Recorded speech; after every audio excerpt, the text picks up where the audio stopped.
الحمد لله وكفى والسلام على عباده الذين اصطفى أما بعد فأعوذ بالله من الشيطان الرجيم بسم الله الرحمن الرحيم إذ يرفع إبراهيم القواعد من البيت وإسماعيل ربنا تقبل منا إنك أنت السميع العليم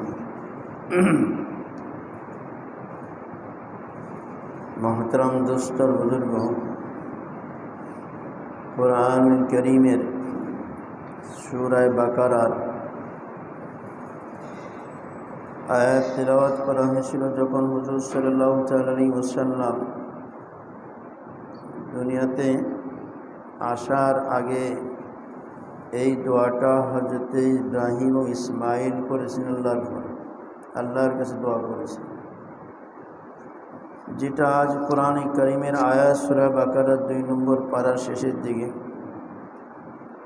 মূলত এটা হযরত ইব্রাহিম আলাইহিস সালামের দোয়া, যে বাইতুল্লাহ নির্মাণ করলাম, বাইতুল্লাহ আপনার ঘর বানাইলাম, তো আমাদের থেকে এটা তুমি কবুল করে নাও, আর আমাদের মাঝে রসুল পাঠাও এবং আমাদের দুইজনকে মাওলা তুমি মুসলমান বানাও। ওয়াজআলনা মুসলিমাইন লাকা ওয়া মিন যুররিয়াতিনা উম্মাতান মুসলিমাতান লাক। শুধু যে রব্বানা তাকাব্বাল মিন্না ইন্নাকা আনতাস সামিউল আলিম দোয়া করেছিলেন, বরং রব্বানা ওয়াজআলনা মুসলিমাইন লাক ওয়া মিন যুররিয়াতিনা উম্মাতান মুসলিমাতান লাক। যে আল্লাহ, আমাদের দুইজনকে তোমার অনুগত বানাও, আমরা যেন সবসময়, আমি এবং আমার ছেলে ইসমাইল দুইজন যেন সবসময় তোমার অনুগত থাকতে পারি, এবং শুধু আমরা দুইজন না, অমিন যুররিয়াতিনা, আমার আওলাদের থেকে এ তো আমরা দুইজন, বরং একটা উম্মত খাড়া করে দিন, একটা কওম বানাই দিন, যারাও আপনার জন্যে আপনার হুকুমের অনুগত থাকবে। हकीमुल उम्मत हज़रत थानवी रहमतुल्लाह फरमाते हैं कि वजअलना मुस्लिमाइन लका से क्या मुराद है। ওনারা দুজন মুসলমান ছিলেন না? ছিলেন, তো আবার আমাদের মুসলমান বানাও, क्योंकि मुसलमान तो थे ही, पैगम्बर तो मुसलमान ही होता है। তারা তো তাকে তো মুসলমানই ছিলেন, আর পয়গম্বর তো মুসলমানই হয়ে থাকেন। वजअलना मुस्लिमाइन लका के माना ये नहीं है कि हमको मुसलमान बना दीजिए, আমাদেরকে মুসলমান বানাই দেন, এই অর্থ কিন্তু এই ওয়াজআলনা মুসলিমাইনের থেকে এই অর্থ না,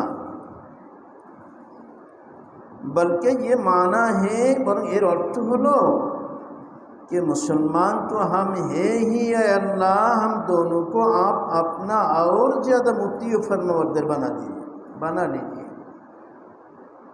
বরং আমরা তো মুসলমান আগের থেকেই আছি, আল্লাহ আমাদের বাপ বেটা দুইজনকে আরও বেশি তোমার অনুগত বানাই দাও, हमारे इखलास में और ज़्यादा तरक्की अता फरमाई। আমরা যে কাজ করি इखलासिते করি, সে इखलासটাও बढ़ाई দাও। जो ईमान, यकीन और इताअत और इखलास इस वक्त हमें हासिल है, বর্তমান যে ঈমান আমাদের হাসিল আছে, यकीन আমাদের মধ্যে আছে, আল্লাহ পাকের অনুসরণ করে যাইতে, হুকুমের অনুসরণ করে যাইতেছি, যে इखलास तक से इखलास আছে, इस वक्त हमें हासिल है, उससे और ज़्यादा आला दर्जा का अता फरमा दीजिए। तो এই ঈমান, यकीन, इताअत, इखलास এটা आला दर्जार दान করে, उच्च পর্যায়ের দান করে। ये मुराद है, उद्देश्य किना एटाई, नतुबा आमादेर मुसलमान बाना, मुसलमान तो आगे ठीक है।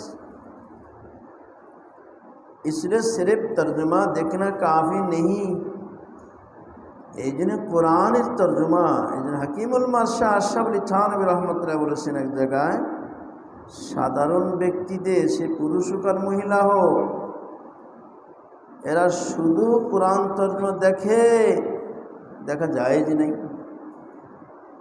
কোরআন তর্জমা দেখবো তাও না যায়, কোরআন তর্জমা দেখাও না যায়। কোরআন তর্জমা দেখে ভুল বুঝবে, ওই যা করবে সে কোরআনের তর্জমা দেখে কি মনে করবে সূরা ফাতিহা কোরআন অংশ না, যে আমাকে সাবা মাসানি ওয়াল কোরআনুল আযীম আমাকে দিয়েছে। তাহলে যখন সাবে মাসানি দিয়েছে এবং কোরআনও দিয়েছে, তাহলে বোঝা গেল কোরআন এক জিনিস আর সাবে মাসানি আর এক জিনিস। এই শুধু তর্জমা দেখে ওই প্রফেসর সাহেবের অবস্থা, এবং সেটা কিতাবও লিখে দিচ্ছেন যে সূরা ফাতিহা কোরআনের অংশ না। এখন এই ইমানের অবস্থা কী হবে না জেনে। এই জন্য শুধু কোরআন তর্জমা দেখে কোনো দিন শরীয়তের মাসআলা বের করা যায় না। তাই যদি বের করা যাইতো তো সাহাবে কিরাম রাসূল পাক সাল্লাল্লাহু আলাইহি ওয়াসাল্লামের কাছে জিজ্ঞাসা করতেন, ইয়া রাসূল এই আয়াতের অর্থ কি? এমনকি যখন রাসূল পাক সাল্লাল্লাহু আলাইহি ওয়াসাল্লামের উপর কোরআন নাযিল হইতেছে,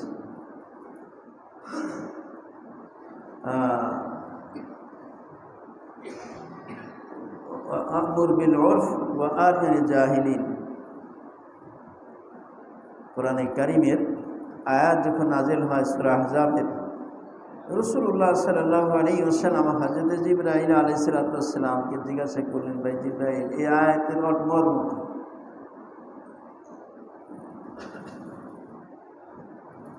তো হযরত জিবরাইল আলাইহিস সালাম তো মেশিনের মতন, যা আল্লাহ বলবেন কতটুকানি বাড়ায় বলতে পারবেন, কমায় বলতে পারবেন। কিন্তু মুসলমান ইমানওয়ালা তারা যখন মুজাহাদা করবে, আবার আল্লাহ পাকের হুকুম মতে জীবন পরিচালনা করবে, তখন আল্লাহ পাকের পক্ষ থেকে আল্লাহ পাক তাদের দিলের মধ্যে ইলম দেয়। এই ইলম কোনো কিতাবে পাওয়া যায় না, আল্লাহ পাক দিয়ে থাকে সিনার মধ্যে। তো জিবরাইল তো বলতে পারবো, জিবরাইল বলতেছেন যে আমি বলতে পারবো না, আমি আল্লাহ পাকে জিজ্ঞাসা করে দিই।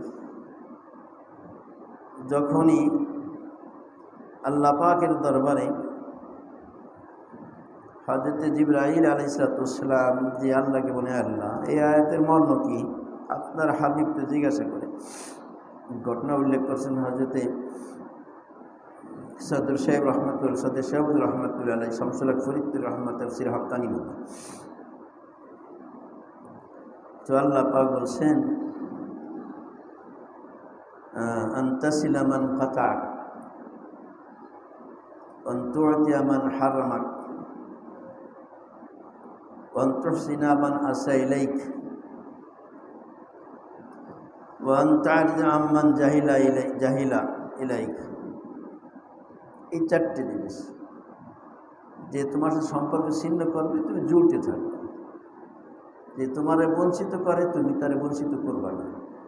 আজ তোমারে বঞ্চিত করলো, কাল তুমি দেওয়ার যোগ্য হয়ে গেছে, তোমার মধ্যে যোগ্যতা এসে গেছে, আল্লাহ দিয়েছে, সে এখন হাত বাড়ানোর মতো হয়ে গেছে, পরে হাত পাতার মতো হয়ে গেছে। এখন সে তোমার হাত পাতছে, তুমি যে মনে করো আমি যখন চাইছিলাম দিছিল না, আমি দেব না। আল্লাহর হুকুমের না, আনতু'তিয়া মান হারামাক, যে তোমার বঞ্চিত করে তারে তুমি দাও, তারে বঞ্চিত করো না। ওয়া আন তুহসিনা ইলা মান আসা ইলাইক, যে তোমার সাথে দুর্ব্যবহার করে তার সাথে ভালো ব্যবহার করো। আসলে শরীয়তের একটা হুকুম, এরপরে আমরা আমল করতাম। ইয়া আল্লাহ, চারটিখানি কথা, যে আমার সম্পর্ক ছিন্ন করবে আমি জুড়ব, আমার দেবেন আমি তারা দিব, আমার সাথে দুর্ব্যবহার করে আমি সুব্যবহার করব। এটা মুখে বলা এক জিনিস, বাস্তবে মুহাম্মদ রাসূলুল্লাহ সাল্লাল্লাহু আলাইহি ওয়াসাল্লাম আমল করে দেখাইছেন যে এরকম আমল করতে।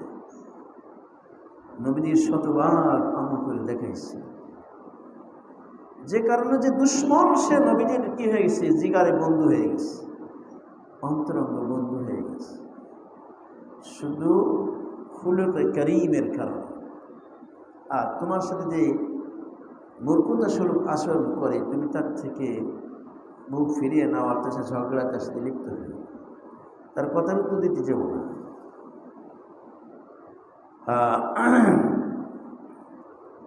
অতএব নিজের এলেমের পরে গর্ব করে এলেম বা আস্থা রেখে আমি কোরআন বুঝবো, কোনোদিন না। এই জন্য তো মিস্টার সাহেব ওইটাই বুঝে ফেলেছেন যা সাহাবা একরাম প্রথম বুঝে ফেলছেন।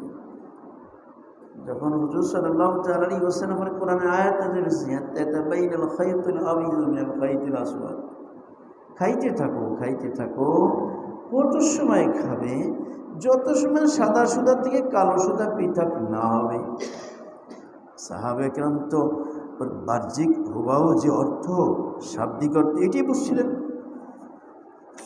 কিন্তু শাব্দিক অর্থ এখানে যা সেটা আসলে সেটা উদ্দেশ্য না। খাইতুল আবিয়াদ মিন খাইতিল আসওয়াদ, আসওয়াদ দ্বারা রাত আর আবিয়াদ দ্বারা সবের সাদেক। কিন্তু সাহাবা একরাম তো সুতা কালো সুতা সাদা সুতা বলছেন শাব্দিক অর্থে।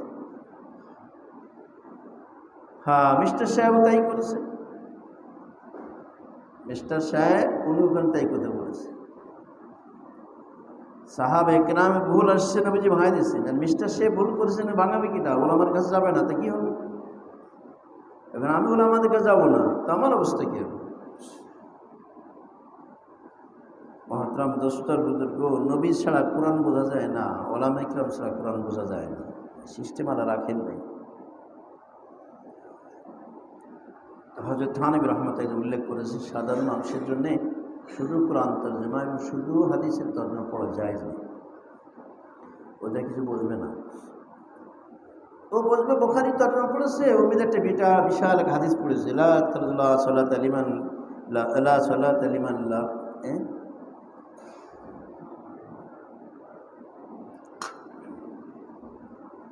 সূরা ফাতিহা নামাজ হবে না, লা সালাতা লিমান লাম ইয়াকরা ফাতিহাতুল কিতাব,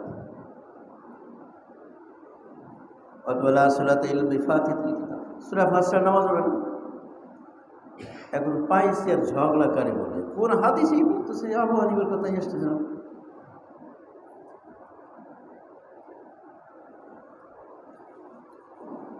যখন বুখারী ছিল না তখন কি হয়েছিল? এই জন্য মনে করছি রফে আদাইন সম্পর্কে চমৎকার একটা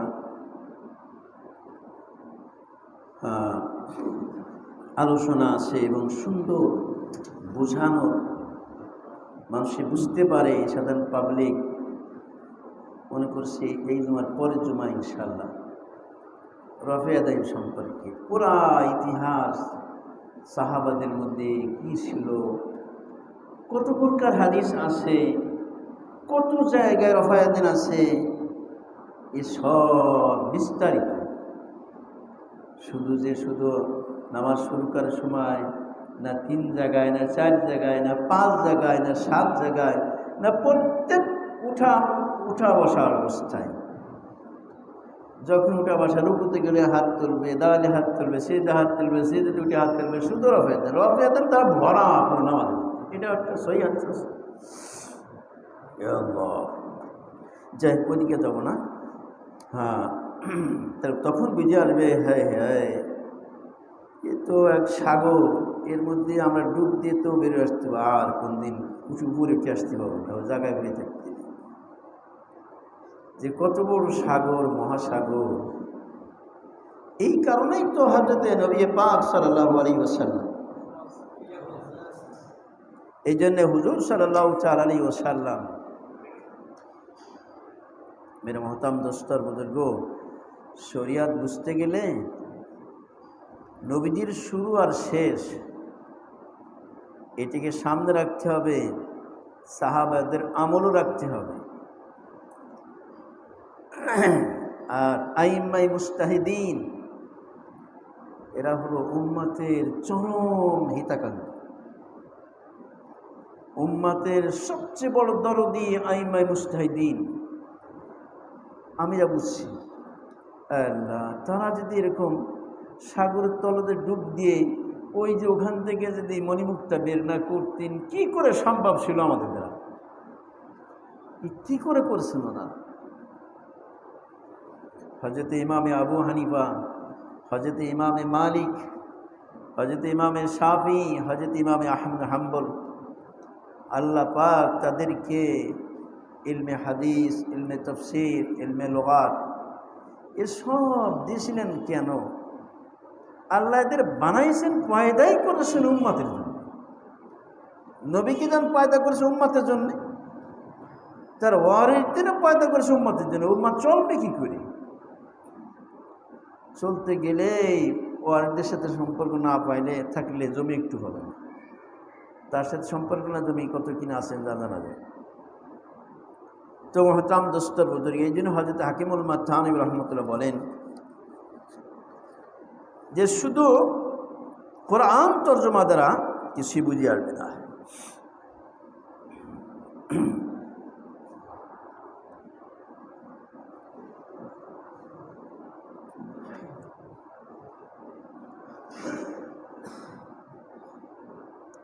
तो बोलते हैं जे इसलिए सिर्फ तर्जमा देखना काफ़ी नहीं, तर्जमा के साथ तफसीर देखना भी ज़रूरी है।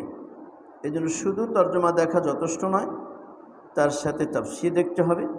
और तफसीर में कोई बात समझ में ना आए, तफसीर এবং তফসিরের মধ্যে কোনো কথা বুঝে না আসে, তো ওলামা से पूछना चाहिए, आलमদের কাছে জিজ্ঞাসা করা উচিত। वरना आदमी बिल्कुल गलत माना समझता है। অন্যতে মানুষ भूल अर्थ बोझे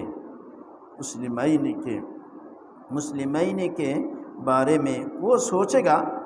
তাহলে মুসলিমাইনি শব্দ থেকে বুঝবে कि नबी तो मुसलमान होते ही, मुसलमान तो है, फिर मुस्लिमाइन इलाका की दुआ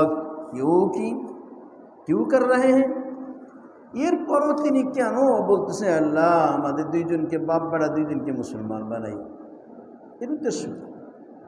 लेकिन तफसीर से मालूम हुआ, किंतु तफसीर द्वारा बुझा गल कि इससे मुराद इखलास व इताअत फरमा में तरक्की की तरफ है।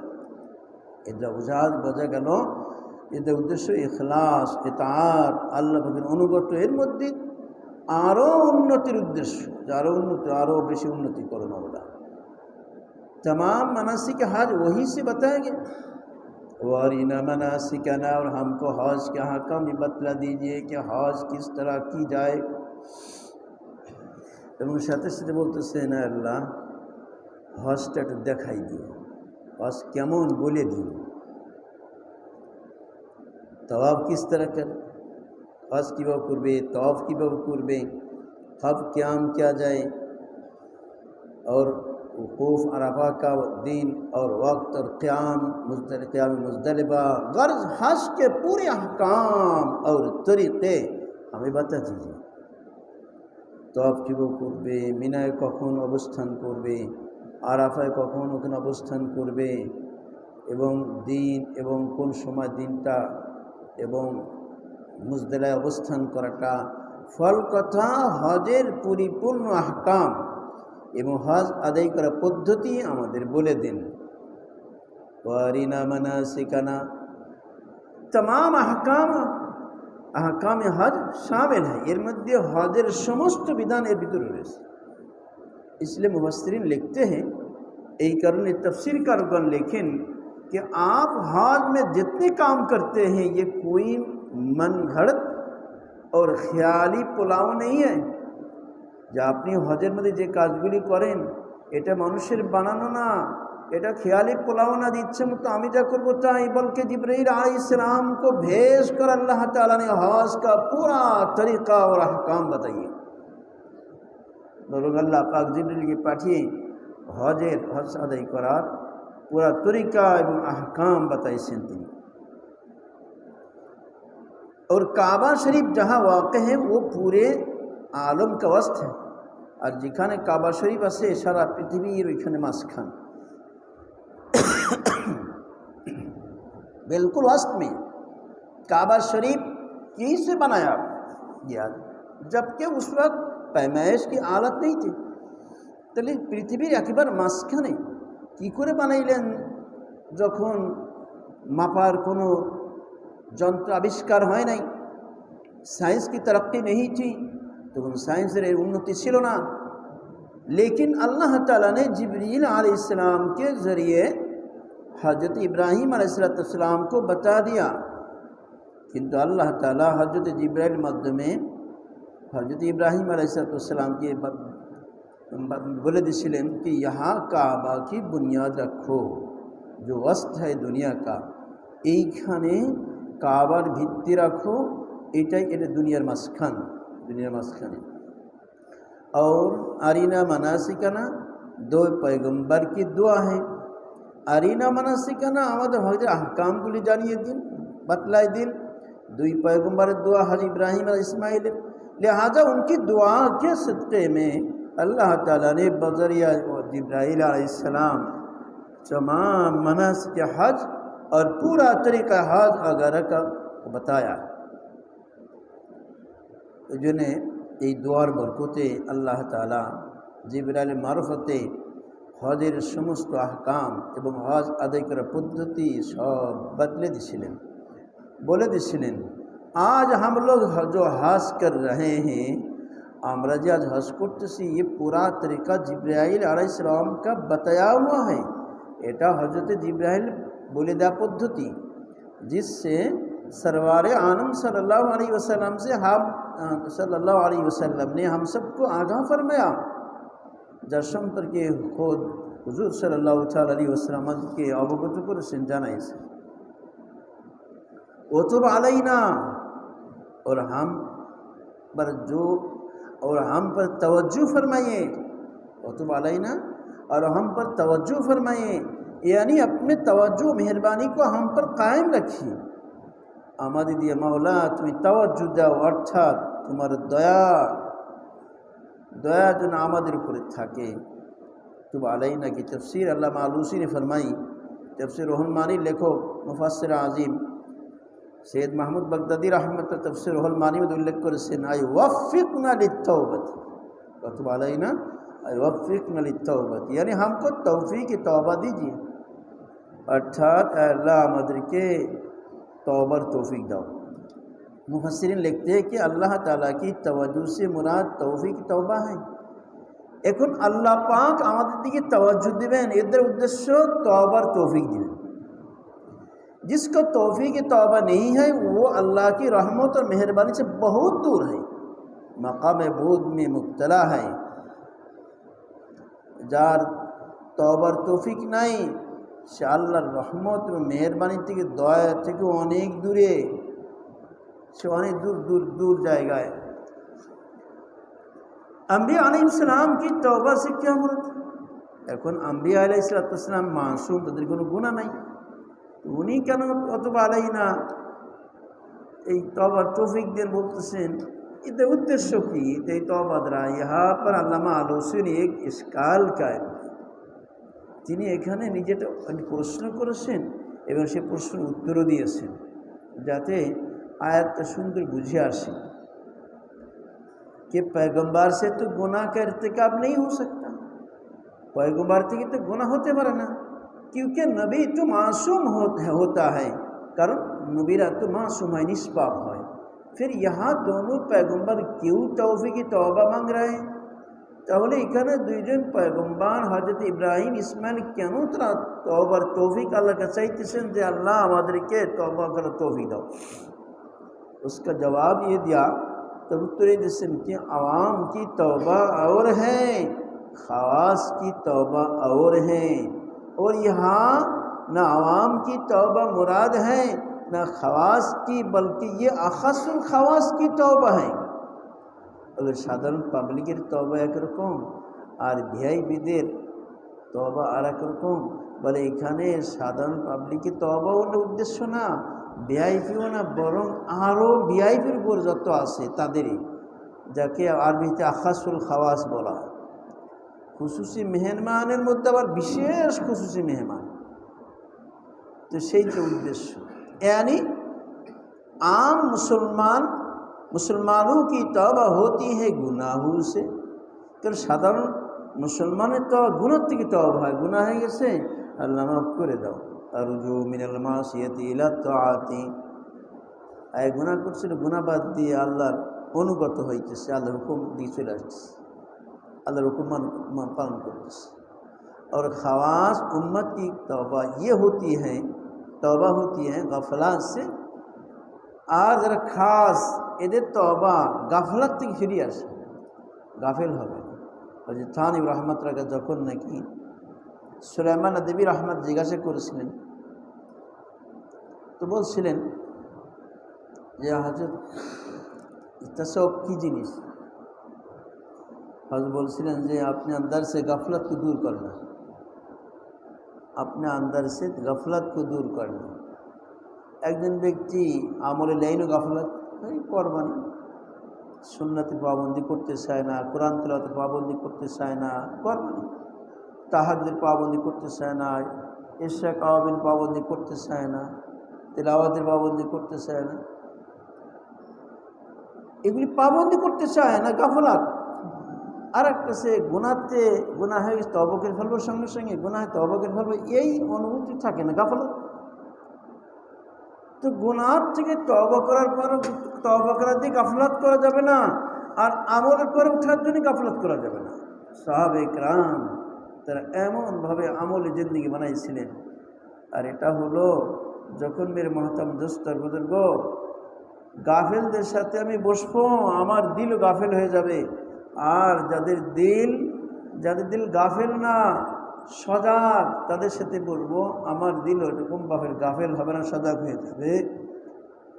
তাদের দিলের মধ্যে আল্লাহর মহাব্বত মারিফত আছে, আমার দিলের মধ্যে মহাব্বত মারিফত আসবে, যে কারণে আমি আল্লাহ পাকের মহাব্বতে ওই কাজ করতে বেচাইন হয়ে যাব। আরে আমি আল্লাহ পাকের হুকুম না পালন করার মধ্যে স্বস্তি পাবো না। নামাজের সময় আসলে অস্থির, নামাজ না পড়া পর্যন্ত। রাসূলুল্লাহ সাল্লাল্লাহু আলাইহি ওয়াসাল্লাম বলেন, ইয়া বিলাল আরিফনি বিসসালাহ, বিলাল নামাজ দ্বারা আমার একটু শান্তি দাও। সাহাবে کرام নামাজের মধ্যে শান্তি পাইতেন, তখন তেমন গাফলাত নাই। তো হযরত থানি বলেছেন আপনি আন্দাজ সে গাফলাত को दूर करो।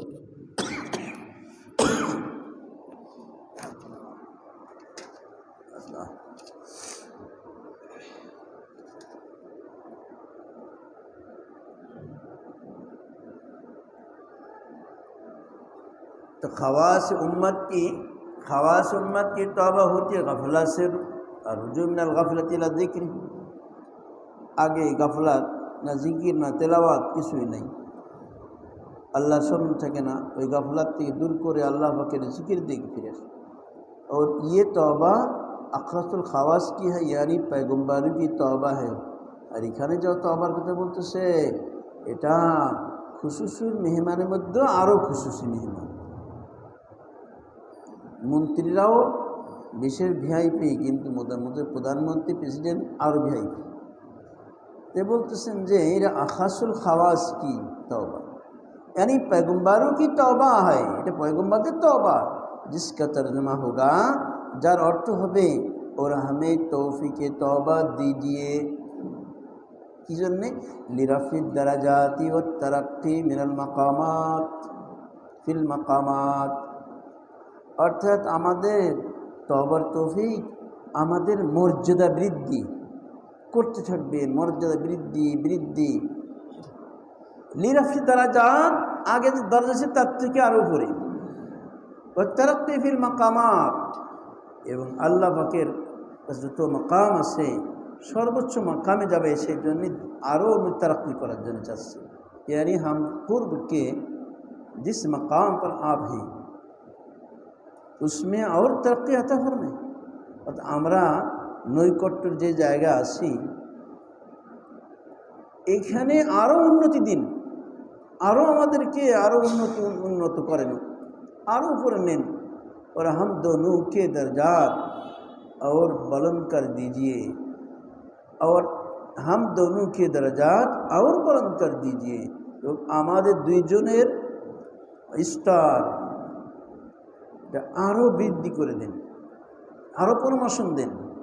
हमारे मकाम कुर्ब में और तरक्की दीजिए আমাদের আল্লাহ আল্লাহ তোমার সাথে আমাদের যে আমাদের নৈকট্য হাসিল আছে এর মধ্যে আরও তুমি মাওলা তুমি বৃদ্ধি করে দাও।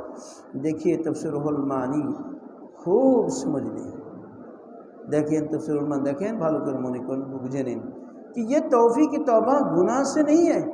এটা তো পয়গম্বররা যে অতবা আলাই না হযরত ইব্রাহিম হযরত ইসমাইল এই যে দোয়া করতেছেন এটা গুনাহ থেকে তওবা করার উদ্দেশ্য না,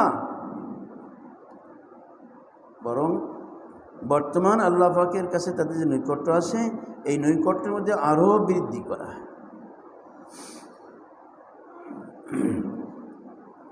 अगर अकाबिर की तफसीर ना देखी जाए तो आदमी को इश्काल पैदा हो जाएगा। इसमें जगह देखें ছোটোখাটো কত জায়গায় জায়গায় সমস্যা। আকাবের যে তফসির যদি না দেখি কোনোদিন কোরআন বুঝতে পারবই না, এখানে ঘা খা লাগবে। তারা রয়েছে মাসুম, ওরা আবার কী বলছে আমাদের তওবা আমাদের তওবা কবুল করুন। আরে কী অন্যায় করেছে যে গুনাহ থেকে তওবা করে এই তওবা কবুল করতে হবে? এই তওবাদের উদ্দেশ্য আল্লাহ তোমার কাছে আমাদের যে নৈকট্য হাসিল আছে তার যে স্তর এর মধ্যে আরও বাড়াই দিন, আরও বাড়াই দিন, আরও বাড়াই দিন। এই জন্য যদি বুজুর্গার দিনের তফসির না দেখা হয় तो अवश्य प्रश्न जागबे कि पैगम्बर आखिर किस बात की तौबा मांग रहे हैं, ये पैगम्बरा कौन कथाते तौबा चाচ্ছে। अल्लामा आलूसी ने तफसीर रुहुल मानी में इतने बड़े इश्काल को 2 जुमलों में हल कर दिया। এত বড় একটা প্রশ্নর সমাধান হযরত সৈয়দ মাহমুদ বাগদাদি রহমাতুল্লাহ আলাইহি তফসীর রুহুল মানির লেখক তিনি মাত্র 2টা বাক্যের মধ্যে দ্বারা কি সে সমাধান করেছে। কি বলছেন कि पैगम्बरी की तौबा लिरफ़ी दराजात व तरक्की फिल मकामात। या अल्लाह, पैगम्बर যে তওবা এটা গুনাহ থেকে তওবা না, বরং দরজা বৃদ্ধি করা, প্রমোশন দেওয়া এবং আল্লাহ পাকের কাছে তো মাকাম আছে তার মধ্যে দিনে উন্নতি করা। তাওয়াবুর রহিম, ইন্নাকা আনতাত তাওয়াবুর রহিম। আল্লাহ পাকের এই মিজাজ হলো যখনই এই ধরনের কোনো দোয়া আসে শেষে আল্লাহ পাকের নামটাও সিফাতি নামটাও জোড়ায় দেয়। আল্লাহ তওবা কবুল করবে না কেন? ইন্নাকা আনতাত তাওয়াবুর রহিম, তোমার একটা নাম না তাওয়াব, তোমার নাম না একটা রহিম। ইয়া আল্লাহ, তো অনেক সময় বলে যে ভাই আপনি তো কারো ফেরত দেন না, আপনি আমার ফেরত দেবেন? আপনি তো এত বড় দাতা, আপনার কাছে কেউ খালি হাতে ফিরে যায় না, আর আপনি আমার ফেরত দিবেন? এমনভাবে বলে যে ও আচ্ছা যাবে। আল্লাহ শিখাই দিচ্ছে যে আমার শানে এরম বলো তোমরা, যাতে আমার রহমতের সাগরে ঢেউ আসে। আল্লাহ যিনি মাফ করবেন, যিনি দান করবেন, তিনি শিখাই দিচ্ছে যে কী করে দোয়া করতে হয়, কেমন করে আবেদনপত্র দিতে হয়, এটাও শিখাই দিচ্ছেন। कि रहीम करीम अल्लाह, और बेशक आप तव्वाब भी हैं रहीम भी हैं। निस्संदेह अपनी तवाब तौबा कबूल बेशी तौबा कबूल करने वाला, अपनी बड़ो रहम वाला, यानी आप तवज्जो फरमाने वाले, मेहरबानी फरमाने वाले हैं। अपनी तो अपना रहमतेर दृष्टि हमारे दिके आसबे, एरकम तवज्जो दें। मुफस्सिरीन लिखते हैं कि अल्लाह ताला ने तव्वाब को पहले क्यों ना किया? এখন তাওয়াবুর রহিম, প্রথম তাওয়াব তারপর রহিম, দুটোই আল্লাহর সিফাতি নাম। तो प्रथम तवाब पर रहीम क्या आनलें? रहीम को बाद में क्यों नाज़िल किया? उसका अजीब नुक्ता बयान फरमाया। तर आश्चर्य एक नुक्ता अर्थात सूक्ष्म कथा बोले देছেন जो काबिल वजद है, जो मोहब्बते दराए মানুষের ভিতরে हालत पैदा हो जाए। अरे की दिए दोस्तों सुन लो फिर ना कहना हमें खबर ना हुई। बंधुरा आमार भालो करे शुने नाओ, परे এই কথা বলো না যে আমি খবর পাইনি। আমি বুঝতে পারিনি। इस तकद्दुम ताखुर का राज ये है, अल्लाह पाकेर एक नाम सिफाती नाम तवाब और एक नाम रहीम। अल्लाह पाक इन्नका अंतर रहीम तवाब ना बोले इन्नका अंतर तवाब रहीम, ये आगे पीछे करेছেন। तार राज भेद हलो यह है कि जिस पर अल्लाह रहमत नाज़िल करता है उसे पहले तौफीक तौबा देता है। अल्लाह जाके जार पर रहमत नाज़िल करें आगे ताके तौबर तौफीक दें।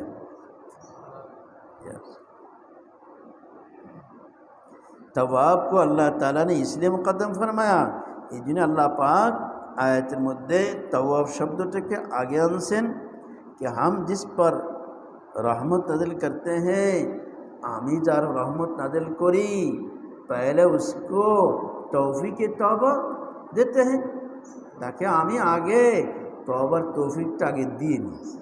যত কান্দে চোখের পানি ফেলবে, কারণ বাচ্চারা না কানলে বাড়ির কেউ খেয়াল করো, হাসতে খেলতে থাকতে শোয়া দিচ্ছে, যেই কান্দার আমার সঙ্গে সঙ্গে রান্না করতে সব ফেলে মা চলে, কিরে কান্দি কেন? শুধু মা না, আশেপাশে যারা সবাই ছুটে চলে, কিরে কান্দতেছে কেন? আর বাচ্চারা তারা আদায় করার একটা পন্থা হলো কানলি, কানলি বাসও সব সমাধান। তো আল্লাহ পাকের কাছে বান্দা যে কানতে পারে তাহলে ওর সব সমাধান হয়ে যাবে।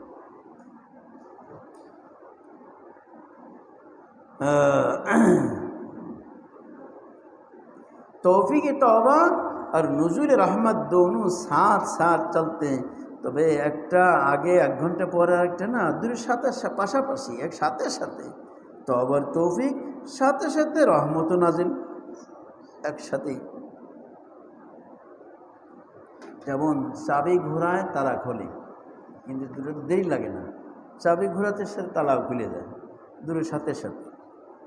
এই না যে তালা চাবি ঘোরালাম আধা ঘন্টা পরে তালা খুললো, ওই রকম না, চাবি ঘোরানোর সাথে তালাও খোলা।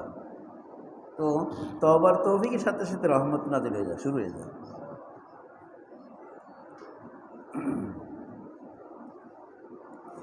आगे आगे तौफीक तौबा और साथ मिला हुआ नुज़ूल रहमत दोनों आपस में एक दूसरे के जार और जीरान यानी पड़ोसी हैं। এখন तवाब और रहीम এই দুটা পরস্পরে একে অপরের প্রতিবেশী, एक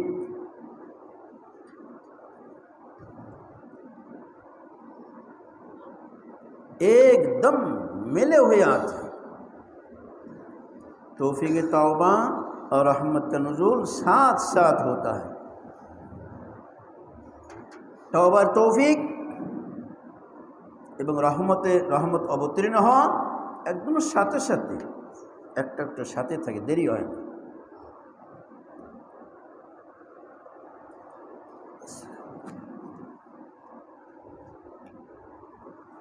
जिसने अल्लाह से माफ़ी मांग ली वो साया रहमत में आ गया। যে আল্লাহকে সেমাপ সে ফেলেছে ও আল্লাহ পাকের রহমতের ছায়া এসেই গেছে। হুজুর সাল্লাল্লাহু তাআলা আলাইহি ওয়াসাল্লামের দরবারে কোন ব্যক্তি আসছে, যে ব্যক্তির চেহারা দেখলে নবীজির চাচার কথা মনে পড়ে যায়, তাই রাসূলুল্লাহ সাল্লাল্লাহু আলাইহি ওয়াসাল্লাম বলতেছেন যে ওয়াসি, তুমি যদি পারো তাহলে তোমার চেহারাটা আমার সামনে না রাখলেই, আমার সামনে না আসলে ভালো হয়, তোমার দেখলে আমার চাচার কথা মনে এসে যায়।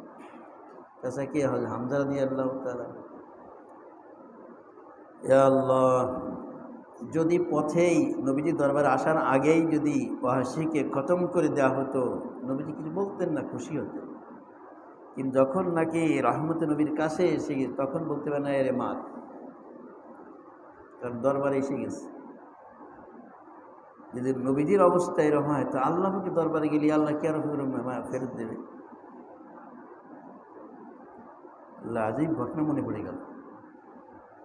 হযরতে হাসান বসরি রহমাতুল্লাহ আলাইহি, ওনারা ক্লাসের ছাত্রী ছিলেন, ছাত্রী বিবাহিতা, বড় লোক, একটাই ছেলে। সে পর্দার আড়াল থেকে ক্লাসে বসে। সে একবার স্বামী মারা যায়, চিন্তা করতেছেন এই ছেলেকে যদি আমি দ্বিতীয় বিবাহ করি আমার এই ছেলের কী হবে, এর কোনো ঠিকানা হবে না। এই জন্যে তিনি আর কোন বিবাহ করলেন না, ওই ছেলেকে লালন পালন করতে লাগলেন। আর অর্থ সম্পদ যথেষ্ট আছে। যতদিন একেবারে ছোট ছিল মায়ের কাছে থাকতে সমস্যা হয় না, মায়ের থেকে দূরে যাওয়ার পরিবেশ হয়ে গেছে, তখন সে অর্থ সম্পদ নষ্ট করতে লাগলো। মা বোঝায়, হয় না। এইরকম আস্তে আস্তে যুবক হয়ে গেল। হযরত হাসান বসরি রাহমাতুল্লাহ অনেকবার তিনিও বুঝাইছেন, বুঝ মানে না, বুঝ মানে না। তো মানে না যেহেতু কি হবে, এইভাবে করতে করতে সে আজেবাজে নেশা করতে করতে এমন অবস্থা একবার বিছানা ধরা হয়ে গেছে। তখন মাকে ডেকে বসে, মা তুমি হাসান বসরিকে যদি ডেকে আনো তো আমি তওবা করবো তার কাছে। তো তার মা ছাত্রী হাসান বসরি রহমতুল্লাহর কাছে গেছেন, বলছেন তো হাসান বসরি রহমতুল্লাহ না, ওকে যায় সময় নষ্ট, তোর কথা আজ পর্যন্ত কোনদিন মানে না, ওকে কম বুঝাইছি, একদিন বুঝাইছি, কতদিন বুঝাইছি, কোনো কাজ হলো না, আজকে আমার যাবো, সময় নষ্ট হবে, আমি যাবো। চলে আসছে। ওর যদি না আসেন তোমার জানাজান আমার যেন উনি পড়ায়। তো গেছেন, বলছেন যে না আমি যাবো না, তাহলে যদি মারা যায় এখন তো অবস্থা মরণাপন্ন, তো জানাজাটা আপনি পড়ে না, ওর জানাজা পড়বো না, তো নামাজ পড়তো না। হাজার হলে মা তো সন্তানের প্রতি মায়া তো থাকেই। চলে আসছেন,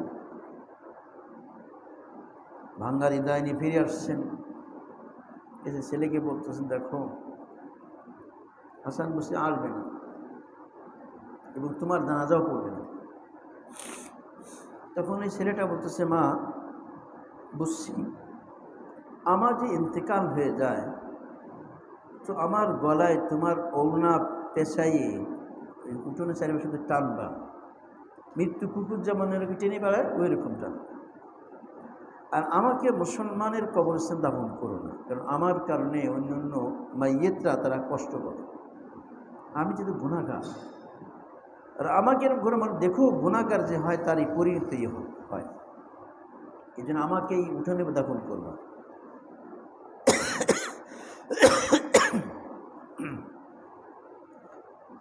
তো অবস্থা এরকম যে মারা যার উপক্রম, মা তার চোখের পলক ঠিক করে দিচ্ছে, মারা যার এখন অবস্থা এরকম, শেষ নিঃশ্বাস ত্যাগ করতে যাচ্ছে। ইতিমধ্যে দরজা কড়া লাগছে, কড়া আসছে, মান দাক্কাল বা কি দরজা নাড়াইল, বলে আমি হাসান বসরি। হতবাক হয়ে এসেছে, হাসান বসরি এখানে আসবেন তো বলছেন আসবে না।